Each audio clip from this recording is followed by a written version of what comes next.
Cala a boca e sai daqui. Ninguém precisa da sua piedade. A voz dela rasgava o ar da noite, misturada com o som do trânsito e o cheiro de asfalto quente. A mulher caída no meio da rua, com sangue escorrendo da testa e as pernas trêmulas, não queria ajuda. Mas eu não consegui dar as costas. Não quando reconheci aquele rosto, o mesmo rosto que eu mandei embora da minha casa anos atrás. E quando ela tentou levantar sozinha, protegendo a barriga grávida com as duas mãos, meu coração travou. Ela estava esperando um filho, e mesmo sem saber de quem era, uma certeza me acertou em cheio. Eu não ia embora dessa vez. A voz dela cortava o ar da noite, misturada com o cheiro de fumaça de escapamento, e o brilho sujo das poças de chuva refletindo as luzes da cidade. Eu não quero sua ajuda. Me deixa em paz. Mesmo caída no meio do asfalto, ensanguentada, com o joelho ralado e as palmas das mãos cobertas de sujeira, ela ainda me desafiava. A mulher que eu segurei nos braços naquela noite não era uma estranha qualquer. Era Júlia. E só de dizer esse nome mentalmente, meu peito apertou como se levasse um soco direto na garganta. Júlia havia trabalhado na minha casa. Júlia havia sido demitida por mim. Júlia desapareceu sem deixar rastros. E agora estava ali, grávida, machucada, sozinha, e me olhando como se eu fosse o próprio diabo.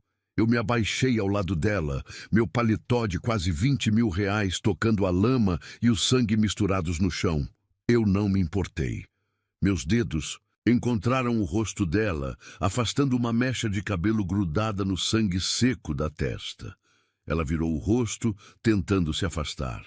Eu consigo me virar sozinha. Sai daqui! A voz falhou no final, como se o próprio corpo já não acreditasse nessa mentira. Porque Júlia tremia de dor e de medo, e o pior de tudo, ela protegia a barriga com as mãos, instintivamente, como uma leoa ferida protegendo seu filhote. Foi só aí que me dei conta da curva arredondada sob o vestido barato. Ela estava grávida. Meu peito travou. O carro que a atropelou já tinha sumido. Ninguém parou para ajudar. Ninguém se importava. Ninguém além de mim. Eu a peguei no colo, ignorando seus protestos, seus tapas fracos contra o meu peito. Cada passo que dei até meu carro parecia carregar o peso de anos de culpa. Coloquei-a no banco de trás, tirei meu paletó e coloquei sobre as pernas dela, porque estavam geladas, molhadas e tremendo sem parar. Entrei no carro e acelerei, meu coração disparado, enquanto olhava pelo retrovisor aquele rosto conhecido, agora marcado pela dor e pela vida cruel que ela teve, desde que saiu da minha casa. No hospital, eu invadi a emergência carregando Júlia nos braços. As enfermeiras correram ao ver o sangue. Ela está grávida. Eu avisei como se aquele detalhe fosse mais importante que tudo. A voz dela saiu baixa. Eu posso falar sozinha, mas ninguém ouviu, nem eu. Só soltei seu corpo sobre a maca e fiquei de pé ao lado. As mãos, ainda manchadas de sangue dela, como se fosse tinta permanente marcando minha pele de erros. Eu ia embora. Eu devia ir embora, mas não consegui. Me sentei na poltrona dura da recepção, encarando o chão por uma eternidade. E enquanto esperava, as imagens vinham como tiros na minha cabeça. Júlia sorrindo, usando aquele uniforme simples da casa, os cabelos sempre presos num coque apressado. Júlia tropeçando nos próprios pés quando me viu sem camisa pela primeira vez. Júlia fugindo dos meus olhares. E Júlia chorando no dia em que foi mandada embora. Eu nem olhei nos olhos dela naquele dia. Deixei que a chefe de funcionários entregasse sua dispensa e pronto. Um número a menos na folha de pagamento. Eu nem sabia por que demiti, só acreditei no que me contaram.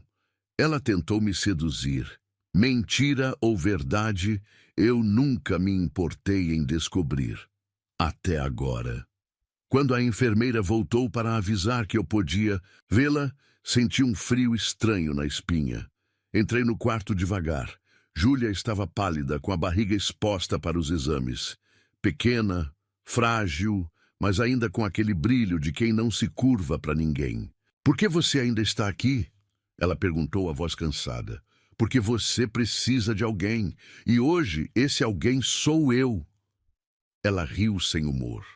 Você é a última pessoa que eu preciso. Ignorei. Peguei o cobertor dobrado no canto da cama e ajeitei sobre os pés dela. Toquei o copo de água vendo que estava vazio e fui buscar outro sem que ela pedisse. Cada pequeno gesto era uma forma de me acalmar. Eu sempre resolvi tudo com dinheiro, ordens, contratos, mas ali, com ela, não havia dinheiro que consertasse o que fiz. Só restavam esses gestos silenciosos. Cobrir os pés, trazer água, ajustar a inclinação da cama. Pequenas formas de dizer, eu estou aqui. O médico entrou e explicou que o bebê estava bem, mas Júlia precisava de repouso absoluto. Sem trabalho, sem estresse, sem andar muito. Eu cruzei os braços. Ela vai ficar comigo. Nem morta, ela rebateu, mas a voz não tinha força. Você não tem escolha. Eu tenho sim. E vai fazer o quê? Voltar para a rua? Vender alguma coisa para pagar aluguel? Ou pedir esmola com essa barriga? Eu exagerei. Vi isso nos olhos dela. Mas eu precisava empurrá-la para a única decisão possível. Com relutância, ela aceitou. No carro, enquanto dirigia de volta para minha cobertura, o silêncio entre nós era uma muralha. Eu olhava de canto, vendo como ela mexia nas unhas, um tique antigo dela quando estava nervosa. Eu posso cuidar de mim mesma, ela murmurou. Claro que pode, e por isso estava sangrando no meio da rua. O silêncio voltou, dessa vez mais pesado. Chegamos.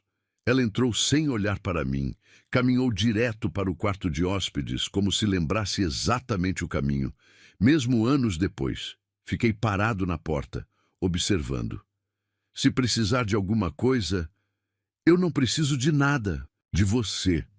Ela bateu a porta. Respirei fundo, mas meia hora depois, levei um chá até lá. Coloquei na mesa de cabeceira e saí sem dizer uma palavra. Nessa primeira noite, não dormi. Fiquei encostado na parede do corredor, ouvindo o som da respiração dela pelo vão da porta. Cada pequena vez que ela se mexia, cada suspiro, cada mexida do colchão. Eu não entendia por que me importava tanto agora. Só sabia que o medo de perdê-la era maior que qualquer orgulho. No dia seguinte, preparei o café dela. Não mandei a empregada. Fiz eu mesmo. Torradas simples, frutas e o chá de camomila que ela gostava anos atrás. Quando coloquei a bandeja, diante da porta ela abriu, me olhou como se eu fosse um fantasma. O que é isso? Café da manhã. Ela quis recusar, mas a fome falou mais alto. E ali, sentada na cama da minha cobertura, comendo em silêncio, uma parte de mim entendeu. Não era só sobre cuidar dela. Era sobre cuidar de mim mesmo, porque, de alguma forma, Júlia era a única coisa que me fazia sentir humano de novo. Naquela manhã, quando ela terminou o café e me devolveu a bandeja com um obrigada sussurrado, soube que uma guerra começava. Não entre nós, mas dentro de mim, porque pela primeira vez eu queria consertar o que quebrei e não tinha certeza se ela deixaria. A porta do quarto abriu com um rangido suave e Júlia me encarou com o mesmo olhar de desconfiança que ela carregava desde o momento em que entrou na minha cobertura. Ela estava de robe, os cabelos soltos, ainda úmidos do banho que tomou com dificuldade por causa do curativo no joelho e da barriga que já a obrigava a se equilibrar com cuidado. Eu percebia cada pequeno gesto dela. A forma como apoiava uma mão na parede ao andar, como mordeu o canto do lábio quando viu que eu estava ali, esperando. E foi nesse segundo, quando nossos olhares se cruzaram, que percebi o tamanho do abismo que criei entre nós. Eu quero ir embora. A voz dela saiu baixa, mas cheia de firmeza. Você sabe que não pode. Cruzei os braços, me mantendo frio por fora, mesmo com o peito pegando fogo por dentro. Os médicos foram claros, Júlia. Repouso absoluto. Você não tem como cuidar de você mesma e do bebê assim. Não é problema seu. Agora é, ela bufou, virou as costas e começou a caminhar pelo corredor. Eu segui, sem pressa, apenas observando. Cada passo dela era um desafio mudo, uma tentativa de mostrar que ainda tinha o controle da própria vida, mesmo vivendo temporariamente sob meu teto. Quando chegou na cozinha, parou diante da bancada, olhou ao redor e franziu a testa. Cadê a sua empregada? Mandei embora por hoje. Por quê? Porque eu quero cuidar de você. Ela riu, mas não era um riso feliz. Era amargo, incrédulo. Você? Cuidar de mim? Que piada! Não respondi. Apenas me aproximei, tirei uma maçã da fruteira e comecei a descascar com uma faca. Eu não sabia muito sobre grávidas, mas lembrava da minha irmã, anos atrás, dizendo que frutas ajudavam com o enjoo matinal. Quando terminei, coloquei os pedaços em um pratinho e deixei diante dela. Come. Eu não pedi nada, mas precisa. Ela empurrou o prato, mas quando achou que eu não estava olhando, pegou um pedaço e levou à boca. A cada gesto pequeno como esse, eu enxergava não a mulher teimosa que me enfrentava, mas a menina assustada que foi jogada para fora da minha casa sem nem saber o motivo. Eu sentei do outro lado da bancada e fiquei apenas observando. Quer saber por que eu ainda estou aqui, Júlia? Ela não respondeu. Apenas continuou comendo devagar. Porque ver você caída naquele asfalto foi como levar um soco no meio do peito. Porque perceber que a minha decisão te jogou nesse buraco foi o pior castigo que a vida podia me dar. Ela largou a maçã e me encarou. Você não sabe metade do que aconteceu comigo depois daquele dia. Então me conta. Ela se levantou e começou a andar pela cozinha. Você me demitiu por algo que eu não fiz. Ninguém me deu chance de me defender. Você acreditou na mentira de uma mulher invejosa e me tratou como lixo.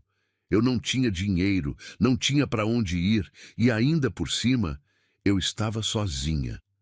Ela passou as mãos pelos cabelos, respirando fundo. Você não faz ideia do que é dormir num quarto apertado, com medo de ser despejada a qualquer momento, trabalhar dobrado, grávida, sem ninguém para segurar sua mão. Meu peito apertava mais a cada palavra. Eu tinha tantas perguntas, mas sabia que se pressionasse demais, ela se fecharia de novo. Então apenas fiquei em silêncio. Ela continuou. Eu te odiei com todas as forças. Jurei que se um dia te visse de novo, cuspiria na sua cara.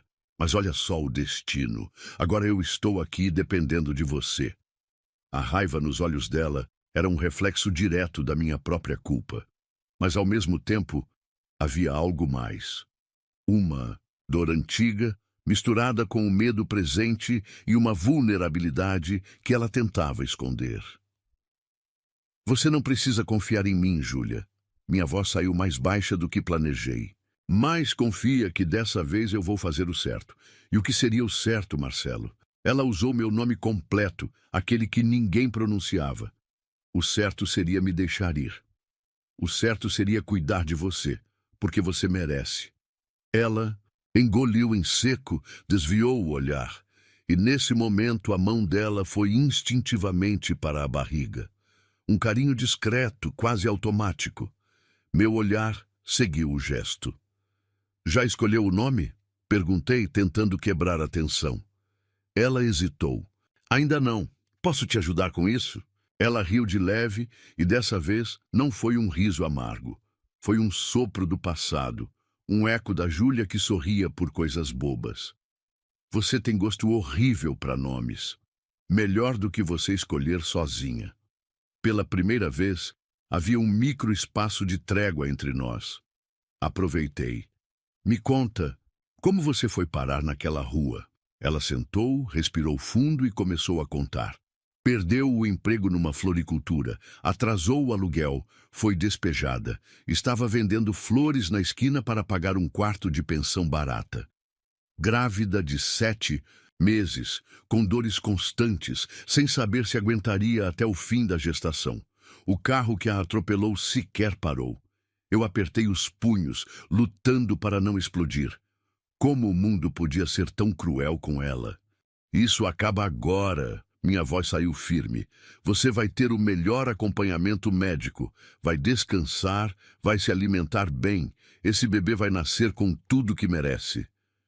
E quem é você para decidir isso? O homem que deveria ter feito isso desde o começo. Nos dias seguintes, cuidei de cada detalhe. Mandei instalar um suporte extra no banheiro para ela se apoiar. Comprei travesseiros específicos para grávidas. Li sobre os melhores alimentos e preparei cada refeição. Cortei frutas em pedaços pequenos porque ela dizia que o cheiro forte de cascas a enjoava. Esquentava o leite na temperatura certa antes de dormir. Tudo em silêncio, sem esperar agradecimento. Eu sabia que palavras não bastavam. Eu precisava provar, com cada pequeno gesto, que estava ali para ficar.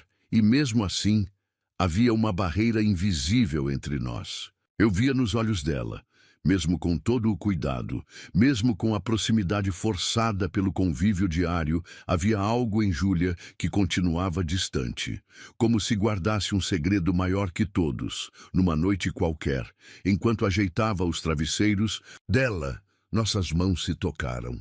Foi rápido, mas o suficiente para eu sentir um arrepio percorrer o corpo todo. Ela puxou a mão, desconfortável, mas nossos olhares ficaram presos. Havia algo ali. Algo não dito, algo esquecido, algo que de alguma forma nos conectava mais do que o passado de patrão e empregada. E foi nesse momento que eu comecei a desconfiar que essa história tinha muito mais do que eu sabia, muito mais do que ela me contou, muito mais do que eu estava preparado para descobrir. E dessa vez eu não ia parar até descobrir tudo. O som da chuva batendo contra a janela da suíte era o único ruído preenchendo o silêncio desconfortável daquela noite. Júlia estava sentada na cama, pernas cruzadas, mãos apoiadas sobre a barriga, com aquele olhar perdido que ela carregava desde o hospital. Eu observei de longe, encostado na porta, braços cruzados, tentando decifrar o que se passava na cabeça dela. A cada segundo, minha mente voltava para o dia em que ela atravessou a porta da minha casa anos atrás, com aquele uniforme branco e olhar de menina assustada. Mas era impossível pensar nela naquele uniforme sem lembrar da última vez que vi da forma como ela estava naquela noite, da pele quente sob minhas mãos, da boca dela misturada com o gosto do vinho. Afastei a memória à força. A última coisa que Júlia precisava era que eu me lembrasse disso agora. Mas, ao mesmo tempo, era exatamente dessa memória que eu não conseguia escapar. O chá tá pronto. Minha voz quebrou o silêncio e ela nem se deu ao trabalho de olhar para mim. Apenas acenou com a cabeça, como se aceitar algo vindo de mim fosse um favor e não uma escolha. Peguei a bandeja, atravessei o quarto e coloquei na mesinha de cabeceira. Eu sabia que ela preferia chá de camomila sem açúcar com um toque de mel. Sabia porque, mesmo fingindo que não, eu prestava atenção nela desde o primeiro dia. Mas, naquela noite em especial, eu prestei atenção em cada centímetro do corpo dela. E passei os últimos anos fingindo que esqueci. Sentei na poltrona ao lado da cama, observando enquanto ela tomava pequenos goles, com cuidado para não derramar. As mãos dela ainda tremiam um pouco, reflexo do atropelamento e talvez do medo constante que parecia seguir cada passo dela. "Você não precisa fazer isso", ela murmurou. "Fazer o quê?" "Ficar aqui me olhando como se fosse meu carcereiro." "Não sou seu carcereiro, Júlia. Sou seu responsável, pelo menos até esse bebê nascer." "Esse bebê é só meu." A frase soou dura, cortante, como uma barreira que ela erguia entre nós. Mas mesmo atrás daquelas palavras, afiadas, eu enxergava o medo. O telefone dela vibrou em cima da cômoda. Ela ignorou. Eu não devia me importar, mas algo naquela reação me incomodou. "Não vai atender?" Ela balançou a cabeça. "Não é ninguém importante." A resposta foi rápida demais, direta demais. E por isso mesmo, me despertou uma desconfiança que não conseguia explicar, mas deixei passar. Passei o resto da noite circulando pelo apartamento, ocupado com nada, só para não deixar o silêncio nos engolir. Mas a verdade é que o silêncio já gritava entre nós. Eu o sentia pulsando, porque dentro desse silêncio existia uma lembrança que nenhum de nós ousava trazer à tona. Então ela falou: "Você lembra da festa da empresa?" A voz dela soou seca, mas cheia de significado. Eu parei de andar. Virei devagar. Qual delas? A última que eu trabalhei. Meu estômago travou. É claro que eu lembrava. A noite em que tudo saiu do controle. A noite em que eu, cego de raiva e vinho, beijei Júlia contra a parede da sala de cinema com tanta pressa que rasguei a alça do vestido dela. A noite em que palavras ditas com ódio viraram desejo puro e descontrolado.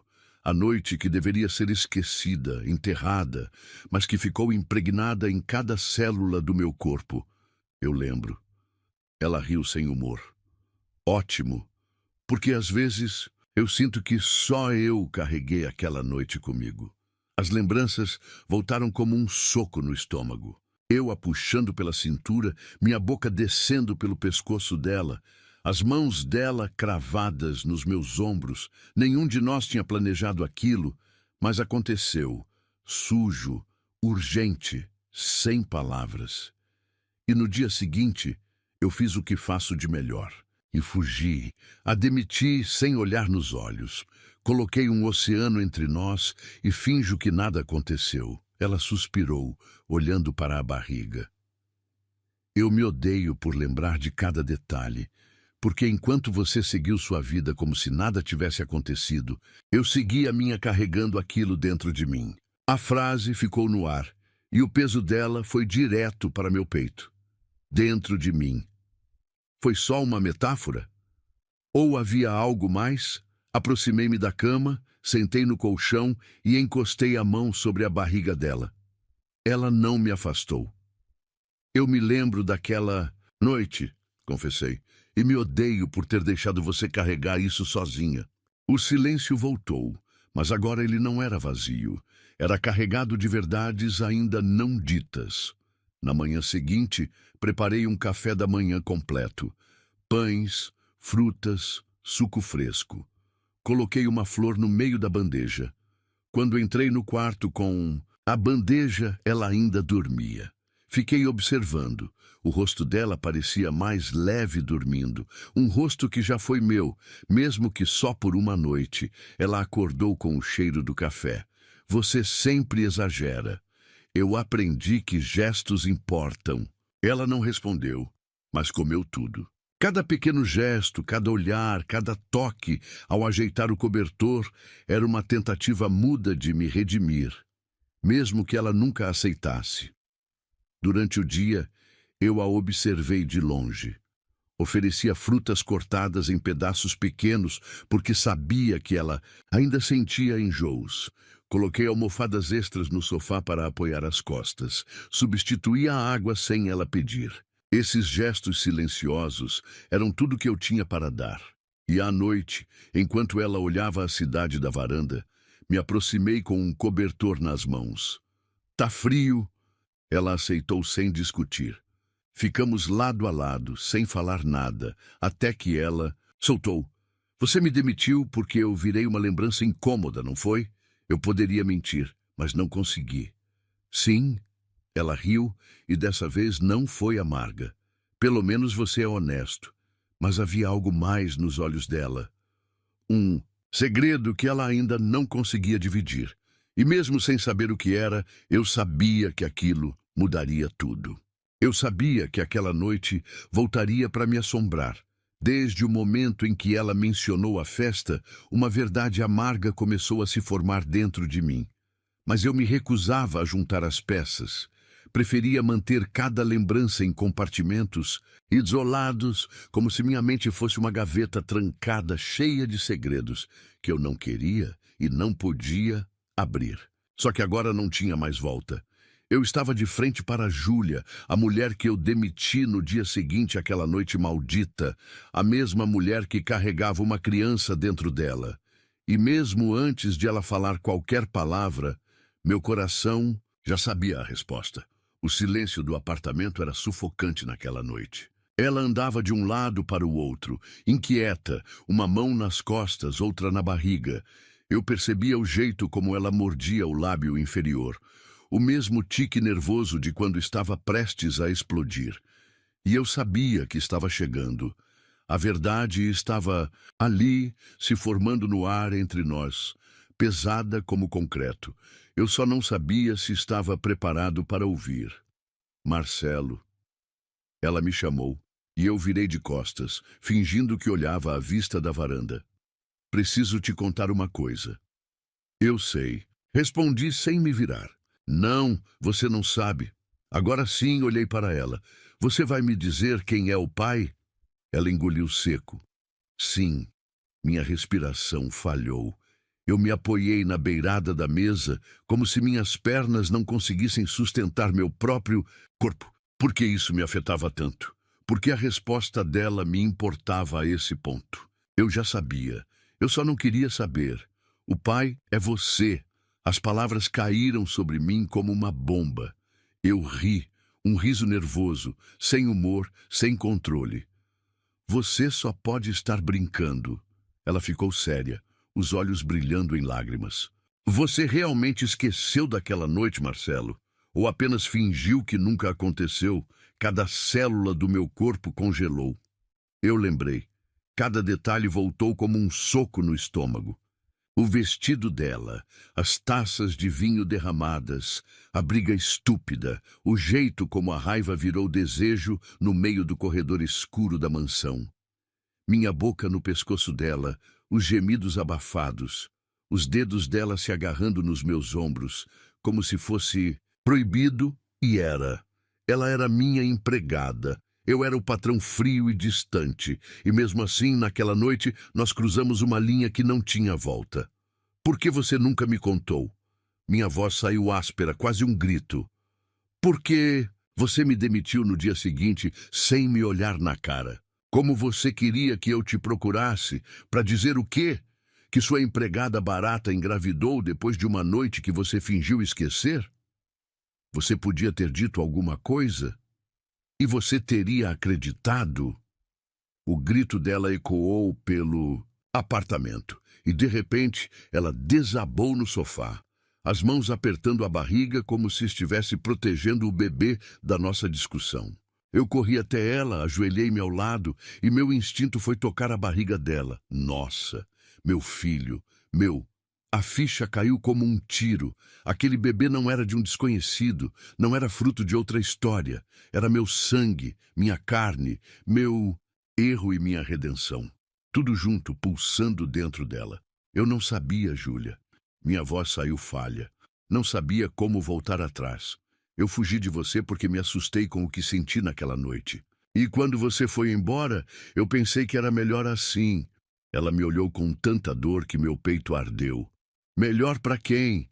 Porque para mim, Marcelo, foi o inferno. A culpa me consumia como ácido. Lembrei dela sozinha, grávida, vendendo flores na rua, dormindo em pensão barata, comendo o que dava, sem ninguém para dividir o peso ou segurar sua mão. Tudo isso porque eu fui covarde demais para admitir que aquela noite significou algo. Eu te devo cada segundo de sofrimento. Júlia, eu te devo cada lágrima que você derramou sozinha. Mas agora eu sei, e se você me deixar, eu quero consertar isso. Ela balançou a cabeça, rindo sem acreditar. Você acha que dá para consertar 7 meses de abandono com meia dúzia de palavras bonitas? Não com palavras, com atitudes. Levantei-me, peguei minha chave do carro e puxei a mão dela. Vem comigo. Para onde? Sem perguntas, apenas vem. Ela bufou, mas veio. Entrei no elevador com ela e durante o trajeto de descida não soltei sua mão por um segundo. Dirigi em silêncio até uma loja de enxovais para bebês, uma das mais caras da cidade. Quando entramos, os olhos dela se arregalaram. O que estamos fazendo aqui? Você disse que não acredita em palavras, certo? Então vou começar com ações. Passei pelos corredores pegando roupas, cobertores, fraldas, mamadeiras, chupetas. Cada item que ela olhava com desejo, eu pegava e colocava no carrinho. Ela tentava argumentar. Dizia que era caro demais, que ela não precisava disso, mas eu rebatia com a mesma frase: meu filho merece o melhor. A cada minuto eu via a armadura dela rachando, porque pela primeira vez alguém estava cuidando dela e do bebê sem esperar nada em troca. Ela se apoiava discretamente no meu braço, como se o corpo dela soubesse antes da mente que pela primeira vez ela podia confiar em mim. Na volta para casa, ela segurava um dos macacões que compramos, um azul claro com estrelinhas. Você acha que vai ser menino? Perguntei. Ela sorriu de leve. Não sei, mas acho que sim. Chegando em casa, preparei o jantar. Simples, mas feito por mim. Ela comeu em silêncio e, antes de ir para o quarto, parou na porta da cozinha. Por que você está fazendo isso? Porque agora é minha vez de carregar um pouco desse peso. E quando esse bebê nascer? Eu vou estar lá. Você tem certeza? Absoluta. Naquela noite eu dormi no sofá da sala, mas acordei de madrugada sentindo uma mão tocando meu ombro. Era ela. Eu não consigo dormir. Levantei, peguei uma manta e levei-a até a varanda. Ficamos ali, olhando as luzes da cidade. Marcelo, ela murmurou. Eu não sei como te perdoar. Não precisa, só me deixa tentar. E pela primeira vez ela deixou. Eu não dormi naquela noite. Fiquei encostado no batente da porta do quarto dela, olhando a silhueta de Júlia sob a manta fina. A lua atravessava a janela, iluminando o contorno do rosto dela, a curva da barriga, a forma como as mãos dela repousavam sobre a pele esticada, como se protegendo o bebê até dormindo. Meu filho, as palavras ainda tinham um peso surreal na minha mente. Eu gerei aquela vida, mesmo sem saber, mesmo tendo virado as costas. Agora, cada minuto que passava era uma tentativa desesperada de compensar tudo o que eu falhei. E a partir daquele momento, minha missão era clara. Ela nunca mais dormiria sozinha, nunca mais choraria sem ter alguém para segurar sua mão. E se dependesse de mim, nunca mais sentiria que não era amada. O dia começou antes mesmo do sol nascer. Saí sem fazer barulho e voltei 1 hora depois com sacolas de mercado. Passei cada produto no caixa, escolhendo com cuidado. Frutas frescas, castanhas, os iogurtes que grávidas costumam amar e flores, um buquê inteiro de margaridas brancas. Eu lembrava de como Júlia falava das margaridas como se fossem amigas. Elas são simples, mas nunca perdem a força. Exatamente como ela. Quando ela acordou, encontrou a bandeja de café da manhã na cama. Um bilhete rabiscado com minha letra dizendo: "Você merece ser cuidada." Ela fingiu que não ligou, mas vi o canto da boca dela tremer enquanto pegava uma das flores e passava entre os dedos. Pela primeira vez, desde que voltou para minha vida, Júlia aceitou minha presença sem discutir. Quando fui ajudá-la a descer a escada, ela não afastou minha mão. Quando abaixei para amarrar o cadarço do chinelo dela, ela me olhou sem resistência. Quando sentei ao lado dela no sofá para massagear seus pés inchados, ela apenas suspirou e relaxou contra a almofada. Eu sentia que as barreiras estavam rachando e mesmo que ela não dissesse nada, o corpo dela já confiava em mim antes da mente. Entre uma conversa solta e outra, ela revelou que sentia dor nas costas desde a queda, no atropelamento. Sem pedir permissão, sentei atrás dela no sofá e comecei uma massagem lenta, usando a ponta dos dedos e a palma das mãos. Marcelo, não precisa. Shh, só relaxa. Minha voz saiu rouca, mais baixa do que eu planejei. Ela fechou os olhos e o suspiro que escapou dos lábios dela acendeu um fogo perigoso dentro de mim. Meu toque era cuidadoso, mas meu corpo estava em chamas. A cada centímetro da pele dela que eu tocava, lembrava da noite em que toquei muito mais.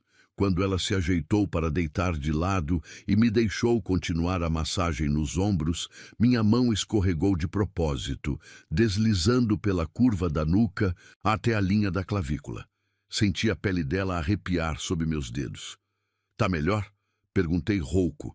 Ela assentiu, sem coragem de me olhar nos olhos. A tensão entre nós era elétrica, densa, impossível de ignorar. Mas eu não podia avançar. Não agora. Ela precisava confiar em mim de novo, antes de confiar no meu toque. Passei o dia ao lado dela, inventando desculpas para estar sempre perto. Coloquei almofadas extras nas cadeiras, montei uma pequena poltrona no quarto dela para que ela pudesse ler de forma confortável e até instalei uma banqueta no chuveiro para que ela pudesse tomar banho sentada. Cada gesto era uma forma muda de dizer: eu vejo você, eu me importo com você, eu quero te fazer bem. No começo da noite, ela apareceu na cozinha usando um vestido solto, os pés descalços, os cabelos soltos caindo pelas costas. Fiquei sem... "Ah, você quer me ajudar a escolher o nome do bebê?" A pergunta veio do nada e eu quase derrubei a xícara que segurava. "Claro." Sentamos no chão da sala, como duas crianças, espalhamos folhas e canetas e começamos a rabiscar ideias. Ela queria algo forte, mas doce. Eu queria algo clássico, mas moderno. Entre uma sugestão e outra, nossas mãos se tocavam, os joelhos encostavam, e cada contato era como um choque elétrico direto no peito. Ela ria das minhas sugestões ridículas. Eu provocava dizendo que ela não sabia escolher nada, e quando percebi, estávamos ali, no chão da sala, rindo como se o passado não existisse. Até que o riso virou silêncio. E o silêncio virou tensão. E a tensão virou aquela lembrança incômoda. A última vez que estivemos assim, perto demais naquela festa. Ela mordeu o lábio, desviou o olhar, e eu soube que ela estava pensando exatamente o mesmo. "A gente não precisa falar sobre aquilo", ela começou, mas eu interrompi. "Mas a gente precisa sentir." Antes que ela argumentasse, segurei o rosto dela entre as mãos. Acariciei a linha do maxilar e encostei a testa na dela. Meu coração batia tão forte que ela deve ter ouvido. "Júlia, eu não sei como dizer isso sem parecer um idiota, mas desde aquela noite eu nunca te esqueci." Ela fechou os olhos e uma lágrima solitária escorreu. "Eu também não." O beijo não aconteceu. Ainda não. Mas a respiração dela misturada com a minha foi o bastante para me deixar em frangalhos.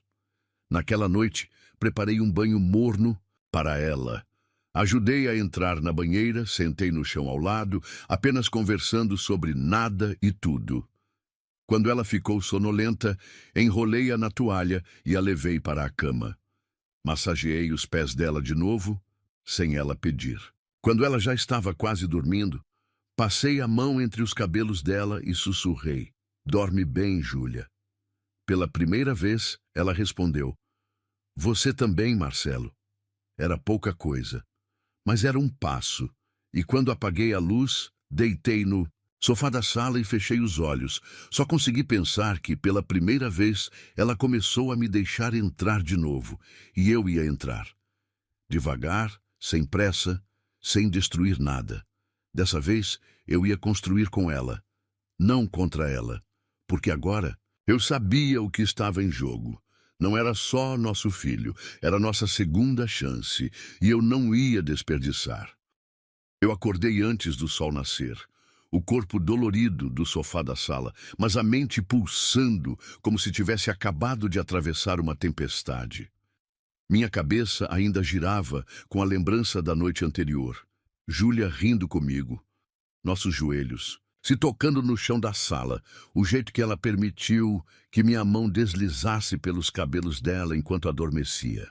Eram gestos simples, quase inocentes, mas para mim carregavam o peso de um oceano inteiro, porque cada sorriso que ela me dava era uma rachadura na muralha de ódio e mágoa que ela ergueu ao meu redor. E eu estava determinado a derrubar cada centímetro daquela parede. Levantei, fui direto para a cozinha e comecei a preparar o café da manhã antes que ela acordasse. Não só uma bandeja qualquer, Dessa vez, eu queria mostrar que estava atento a tudo que ela dizia, mesmo nas entrelinhas. Fiz panquecas de banana porque ela comentou que era o único doce que não dava enjoo. Esquentei o leite na temperatura certa, porque ela disse que o bebê parecia gostar de coisas mornas. Peguei as flores frescas que eu comprei no dia anterior e espalhei pela casa. Pequenas surpresas que ela encontraria a cada passo. Quando ela apareceu, de hobby, os cabelos soltos, descalça, o rosto ainda marcado pelo travesseiro, meu peito travou. Ela não era só a mulher que carregava meu filho. Ela era a mulher que, sem saber, me ensinava a ser um homem melhor. Ela parou na porta, olhou a mesa arrumada e o sorriso que ela deu foi pequeno, mas verdadeiro. Você está exagerando. Tô só começando. Ela sentou e, pela primeira vez desde que voltou para minha vida, comemos juntos sem silêncios tensos entre nós. Ela perguntou sobre minha rotina, sobre negócios, e eu perguntei sobre os livros que ela lia quando estava sozinha. Descobri que ela se apaixonou por romances, justamente para preencher o vazio da própria história de amor destruída. Eu prometi que, quando o bebê nascesse, ia ler para ele todas as noites. Ela riu. Quero ver você lendo romance histórico para uma criança. Se for para ter você por perto, eu leio até bula de remédio. Depois do café, ela disse que queria caminhar um pouco. Eu ajudei a calçar as sandálias, amarrando cada tira como se estivesse lidando com vidro. Caminhamos pelo jardim da cobertura e foi ali, entre uma flor e outra, que ela deixou escapar o que realmente sentia. Às vezes, eu tenho medo de que tudo isso seja só culpa disfarçada. Eu segurei a mão dela, entrelaçando nossos dedos. Culpa não me faria querer acordar todos os dias ao seu lado. Culpa não me faria sonhar em segurar nosso filho nos braços. Isso aqui é amor, Júlia.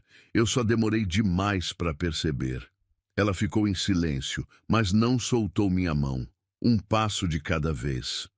Durante a tarde, ela quis tomar banho de banheira. Eu preparei tudo. Velas discretas, óleos calmantes, água na temperatura perfeita. Mas quando ela tentou entrar, a barriga pesou e ela perdeu o equilíbrio. Eu corri, segurei antes que caísse e, sem pensar, entrei na banheira junto com ela, de roupa e tudo. Você tá louco? Tô apaixonado. Ela riu, tentou se afastar, mas eu a segurei de leve. Deixa eu cuidar de você. Tirei sua camisola molhada com cuidado, sem pressa, como se desembrulhasse algo sagrado. Cada pedaço de pele que surgia sob minhas mãos me lembrava do quanto eu perdi tempo longe dela. Lavei seus cabelos, massageei os ombros, beijei cada cicatriz invisível que o tempo deixou. Ela chorou baixinho, sem esconder. Eu queria te odiar para sempre. Eu sei, mas está ficando difícil. Ótimo! Naquela noite, preparei um jantar improvisado. Macarrão simples, vinho sem álcool, luz baixa. Ela usava um vestido claro, os cabelos úmidos caindo pelas costas.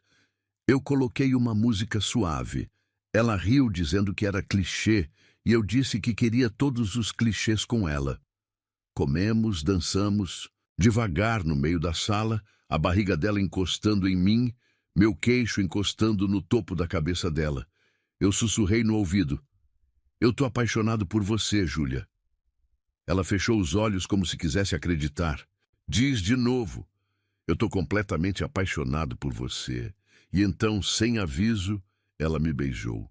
Um beijo lento, doce e cheio de tudo que nunca foi dito. Minhas mãos deslizaram pelas costas dela, segurando como se ela pudesse evaporar. As mãos dela se agarraram na gola da minha camisa, puxando para perto. Cada toque, cada suspiro era uma segunda chance que o destino nos dava. E dessa vez eu não ia desperdiçar. Levei-a para o quarto, deitei-a com cuidado, ajoelhei ao lado da cama e beijei sua barriga, sussurrando para o bebê. Seu pai te ama e ama a mulher que te trouxe ao mundo. Ela chorou, riu e me puxou para cima, selando com um beijo toda a mágoa e todo o desejo acumulado. Dormimos juntos, abraçados, como se nunca tivéssemos nos separado. E pela primeira vez, sonhei com um futuro onde éramos uma família. Na manhã seguinte, acordei antes dela. Preparei o café, mas dessa vez não levei bandeja. Entrei no quarto, sentei ao lado dela e apenas observei, porque agora eu sabia que o maior luxo da minha vida não estava no meu cofre, nas minhas ações, ou nos contratos milionários. Estava ali nos braços da mulher que eu quase perdi e no ventre que carregava minha maior fortuna. Acordei com um sobressalto, o quarto ainda escuro, mas um som diferente cortava o silêncio. Era o som da respiração dela, curta, rápida, angustiada. Virei imediatamente e Júlia estava sentada na beirada da cama, as mãos apertando a barriga e o rosto contorcido de dor. Meu coração deu um salto, o tipo de pânico frio que gruda na espinha e não te deixa raciocinar. "O que foi? Tá tudo bem?" Ela balançou a cabeça em silêncio, os olhos brilhando de lágrimas e medo. "Marcelo, eu acho que minha bolsa estourou.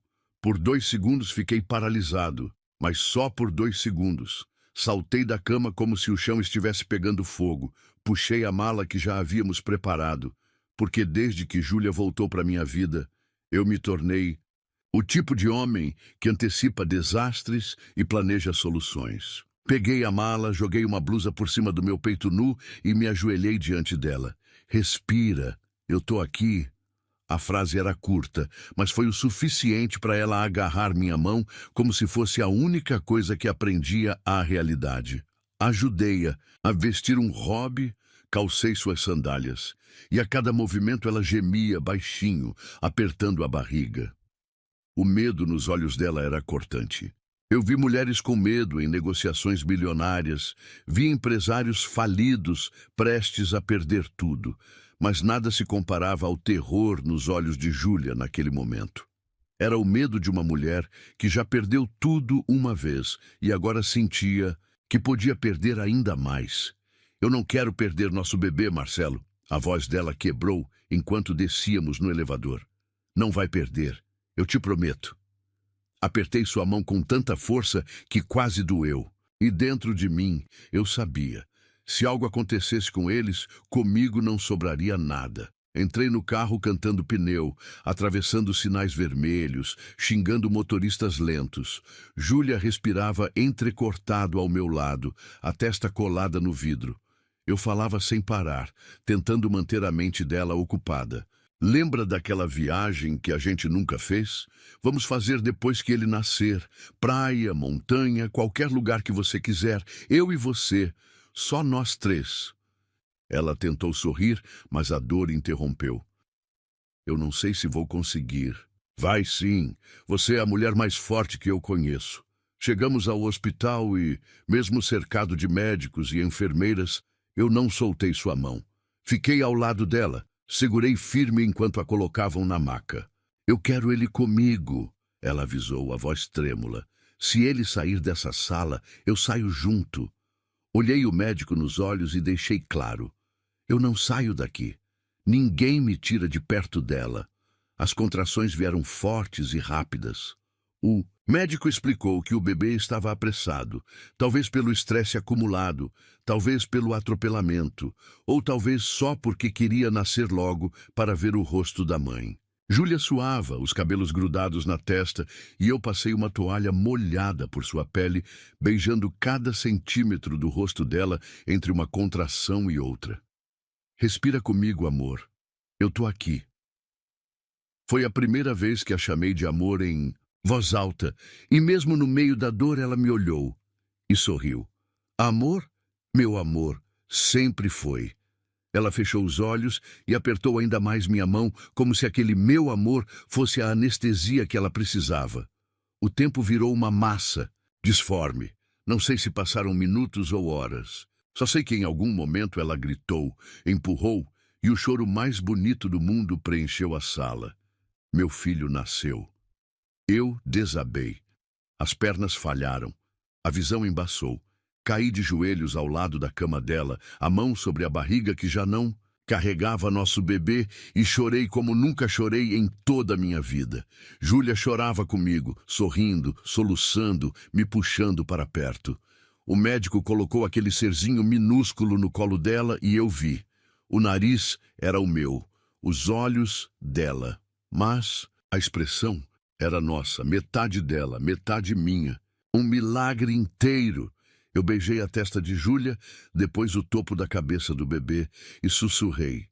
Eu nunca mais vou deixar vocês sozinhos. Nunca mais. Júlia chorou ainda mais e encostou a testa na minha. Eu acredito em você. Ficamos ali, uma bagunça de lágrimas e amor, até que levaram o bebê para os primeiros cuidados. Júlia estava exausta, mas me pediu para não sair. Dorme aqui.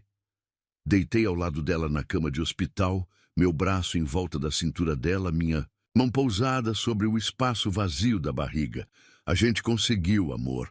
Ela sorriu, fechando os olhos. Eu sempre soube que você ia voltar. No dia seguinte, voltei para casa por 1 hora, só para transformar nossa cobertura num lar de verdade. Enchi o quarto do bebê de flores, coloquei fotos nossas nas paredes, espalhei bilhetes por todos os cantos. Em cada bilhete, uma promessa. Prometo segurar sua mão nas noites difíceis. Prometo cuidar de você nos dias bons e ruins. Prometo amar cada cicatriz, cada lágrima e cada sorriso. Quando ela chegou de cadeira de rodas, o brilho nos olhos dela me destruiu. Você fez tudo isso? Eu faria muito mais. Levei-a para o quarto, deitei-a com cuidado e coloquei o bebê no meio de nós. Nosso pequeno milagre. Ela tocou a bochecha rosada dele, e quando me olhou, não havia mais barreiras, só amor, puro, inteiro. Casa comigo, falei, sem joelho no chão, sem anel planejado. Só a verdade crua de um homem que quase perdeu tudo. Júlia riu entre lágrimas. Isso é um pedido? Isso é uma súplica. E ela disse sim. Os primeiros dias em casa foram uma mistura caótica de medo, sono interrompido e um amor tão intenso que às vezes eu tinha vontade de chorar sem motivo. Júlia ainda estava dolorida, o corpo se recuperando devagar, e eu fazia questão de cuidar de cada detalhe. Eu acordava antes dela para aquecer o leite, trocava fraldas mesmo, sem saber direito o que estava fazendo, e passava horas apenas sentado ao lado do berço, observando aquele pequeno milagre que, de alguma forma, me transformava, de dentro para fora. Eu era um homem acostumado a contratos milionários, negociações frias e decisões impessoais. Mas ali, segurando aquela mãozinha minúscula, tudo que importava era algo que dinheiro nenhum comprava. O jeito como ele me olhava, os olhos puxados da mãe, a expressão curiosa e inocente me desmontava inteiro. E a cada vez que Júlia me flagrava parado ali, emocionado, ela sorria de lado, como se finalmente acreditasse que eu era capaz de ser esse homem, o homem que ela sempre quis que eu fosse. Certa noite, ela acordou com cólicas pós-parto e tentou descer sozinha para pegar um remédio. Eu ouvi o barulho da porta, corri até ela e a peguei no colo sem dar chance de protesto. Você não dá conta de mim o tempo todo, ela resmungou, mas o corpo dela já se moldava ao meu sem resistência. Dou conta sim. E vou dar conta, pro resto da vida. Levei-a de volta para a cama, massageei sua lombar com óleo morno e beijei cada centímetro da cicatriz da cesárea, como se pedisse desculpas por cada segundo que ela passou sozinha. Júlia chorou em silêncio, deixando que meu toque dissesse tudo que palavras não alcançavam. Nosso casamento foi decidido sem frescura. Ela queria algo simples, só nós e nosso filho, sem convidados, sem pompa, sem holofotes. Eu não preciso de festa, eu só preciso de você, ela disse, e meu coração quase saiu pela boca. Organizamos tudo em 1 semana. Uma cerimônia, íntima no jardim da cobertura, O bebê deitado no carrinho ao nosso lado e um juiz de paz que parecia emocionado demais para alguém que nem nos conhecia. Eu segurei a mão dela o tempo inteiro e quando chegou minha vez de falar os votos, joguei fora o papel que havia escrito e falei direto do coração. Júlia, eu passei boa parte da minha vida achando que amor era fraqueza, que demonstrar sentimentos me faria vulnerável e que vulnerabilidade era um luxo que eu não podia me dar. Eu errei. Errei com você de todas as formas possíveis. Te demiti, te abandonei, te ignorei quando você mais precisava de mim. E ainda assim, a vida me deu uma segunda chance. Primeiro te colocando no meu caminho de novo e depois me dando o presente mais precioso da minha vida, o nosso filho. Ela já chorava antes de eu terminar. Eu prometo, diante de tudo que nós fomos e tudo que seremos, que nunca mais vou virar as costas. Eu vou cuidar de você nos dias bons, mas principalmente nos dias ruins. Vou segurar sua mão nas madrugadas, de medo. Vou ser seu abrigo, seu parceiro, seu amante e seu amigo. E vou amar cada parte sua, até aquelas que você mesma ainda não consegue amar. Júlia soluçou. E quando chegou a vez dela, as palavras saíram entrecortadas. Eu te odiei. Por tanto tempo, Marcelo, eu te odiei com toda a força que eu tinha. E só hoje eu entendo que o ódio era só amor machucado, amor que foi rejeitado, pisoteado, ignorado, mas nunca morreu. Eu tentei te apagar, mas você sempre esteve aqui. Ela pousou a mão sobre o peito. E agora eu não quero mais te apagar. Eu quero te guardar.